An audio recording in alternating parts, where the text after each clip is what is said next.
A very good morning to all of my fellow judges and friends. My name is DEIFILIA and I'm from Sekolah Menengah Kebangsaan TAMAN PUTRI. My school code is JEA 8011. I'm in the category of Secondary English and Secondary School for English. Ladies and gentlemen, now let me introduce you this book, 100 Ideas for Lesson Planning. The book that I love the most in my entire life. I admired it so much as it taught me how to plan a lesson so effortless. The amazing author of this book is Anthony Haynes. As a tuition tutor, I could ensure that this book is the perfect option for all teachers. Read and digest this book, and you've got a solid foundation from which to ensure your planning is meaningful and productive. The advice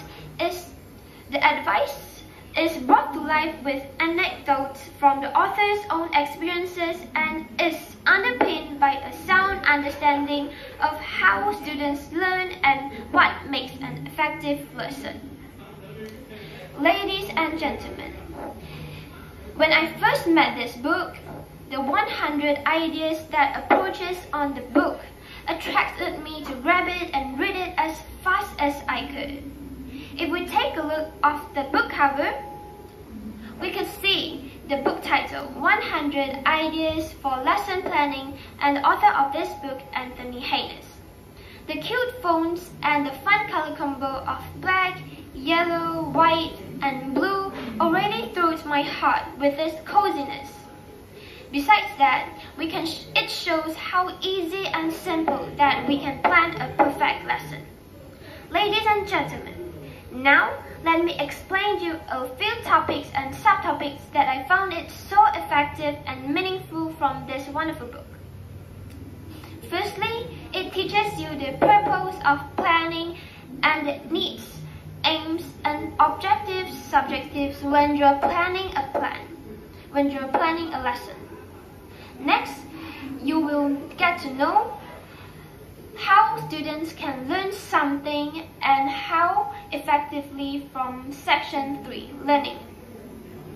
Furthermore, this book makes you understand the rule of language, pedagogy, and things to do after the lesson, and also many more for a whole 10 sections.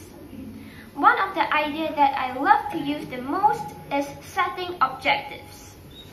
It provides a checklist of the qualities an object should have. The initial letter of each terms from the unfortunate but memorable mnemonic scheme. The ideal objective will be S, specific in terms of what it is to be learned and the time within which is to be learned.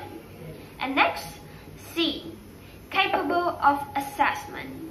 And A, achievable, and finally M, the manageable in the context you look in this book. And next, some of these qualities are inherent in the concept of an adjective. Others are desirable because they help to motivate your pupils or students and preserve your morale. I've been using this technique for a few months, and with no doubts, the result was excellent. In a nutshell, this book is amazing and wonderful. I will never regret to grab and read this book in my life.